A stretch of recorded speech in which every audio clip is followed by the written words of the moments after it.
हर हर महादेव दोस्तों, आपको नाग पंचमी की हार्दिक शुभकामनाएं। आइए सुनते हैं नाग पंचमी की कथा। प्राचीन काल में एक सेठ जी के 7 पुत्र थे। सातों के विवाह हो चुके थे। सबसे छोटे पुत्र की पत्नी श्रेष्ठ चरित्र की विदुषी और सुशील थी, परंतु उसके भाई नहीं था। एक दिन बड़ी बहू ने घर लीपने को पीली मिट्टी लाने के लिए सभी बहुओं को साथ चलने के लिए कहा, तो सभी धलिया और खुरपी लेकर मिट्टी खोदने लगी। तभी वहाँ एक सर्प निकला, जिसे बड़ी बहू खुरपी से मारने लगी। यह देखकर छोटी बहू ने उसे रोकते हुए कहा, मत मारो इसे, यह बेचारा निरपराध है। यह सुनकर बड़ी बहू ने उसे नहीं मारा। तब सर्प एक और जा बैठा। तब छोटी बहू ने उससे कहा, हम अभी लौटकर आती है, तुम यहाँ से जाना मत। यह कहकर वह सबके साथ मिट्टी लेकर घर चली गई और वहाँ कामकाज में फंसकर सर्प से जो वादा किया उसे भूल गई। उसे दूसरे दिन वह बात याद आई तो सबको साथ लेकर वहाँ पहुँची और सर्प को उस स्थान पर बैठा देखकर बोली, सर्प भैया नमस्कार। सर्प ने कहा, तू भैया कह चुकी है, इसलिए तुझे छोड़ देता हूँ, नहीं तो झूठी बात करने के कारण तुझे अभी डस लेता। वह बोली, भैया मुझसे भूल हो गई, उसकी क्षमा मांगती हूँ। तब सर्प बोला, अच्छा तो आज से मेरी बहन हुई और मैं तेरा भाई हुआ, तुझे जो मांगना हो मांग लो। वह बोली, भैया मेरे कोई भाई नहीं है, अच्छा हुआ जो तू मेरा भाई बन गया। कुछ दिन व्यतीत होने पर वह सर्प मनुष्य का रूप रखकर उसके घर आया और बोला कि मेरी बहन को भेज दो। सबने कहा कि इसके तो कोई भाई नहीं था, तो वह बोला, मैं दूर के रिश्ते में इसका भाई हूँ, बचपन में ही बाहर चला गया था। उसके विश्वास दिलाने पर घर के लोगों ने छोटी को उसके साथ भेज दिया। उसने मार्ग में बताया कि मैं वही सर्प हूँ, इसलिए तू डरना नहीं और जहाँ चलने में कठिनाई हो वहाँ मेरी पूंछ पकड़ लेना। उसके कहे अनुसार ही किया और इस प्रकार वह उसके घर पहुँच गई।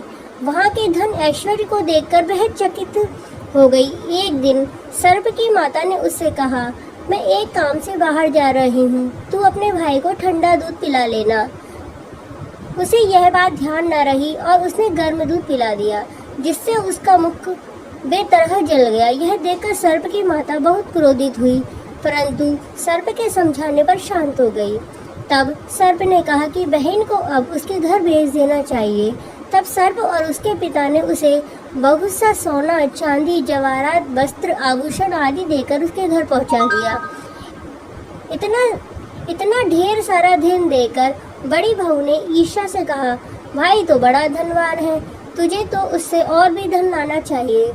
सर्प ने यह वचन सुना तो सब वस्तुएं सोने की लाकर दे दी। यह देखकर बड़ी बहू ने कहा, इन्हें झाड़ने की झाड़ू भी सोने की होनी चाहिए। तब सर्प ने झाड़ू भी सोने की लाकर रख दी। सर्प ने छोटी बहू को हीरा मणियों का एक अद्भुत हार दिया। उसकी प्रशंसा उस देश की रानी ने भी सुनी और वह राजा से बोली कि सेठ की छोटी बहू का हार यहाँ आना चाहिए। राजा ने मंत्री को हुक्म दिया कि उससे वह हार लेकर शीघ्र उपस्थित हो। मंत्री ने सेठ जी से जाकर कहा कि महारानी जी छोटी बहू का हार पहनेगी, वह उससे लाकर मुझे दे दो। सेठ जी ने डर के कारण छोटी बहू से हार मांगकर दे दिया। छोटी बहू को यह बात बुरी लगी। उसने अपने सर्प भाई को याद किया और आने पर प्रार्थना की, भैया रानी ने हार छीन लिया है, तुम कुछ ऐसा करो कि जब वह हार उसके गले में रहे तब तक के लिए वह सर्प बन जाए और जब वह हार मुझे लौटा दे तब हीरो और मणियों का हो जाए। सर्प ने ठीक वैसा ही किया। जैसे ही रानी ने हार पहना वैसे ही वह सर्प बन गया। यह देखकर रानी चीख पड़ी और रोने लगी। यह देखकर राजा ने सेठ के पास खबर भेजी कि छोटी बहू को तुरंत भेजो। सेठ जी डर गए कि राजा न जाने क्या करेगा। वे स्वयं छोटी बहू को साथ लेकर उपस्थित हुए। राजा ने छोटी बहू से पूछे, तूने क्या जादू किया है, मैं तुझे दंड दूंगा।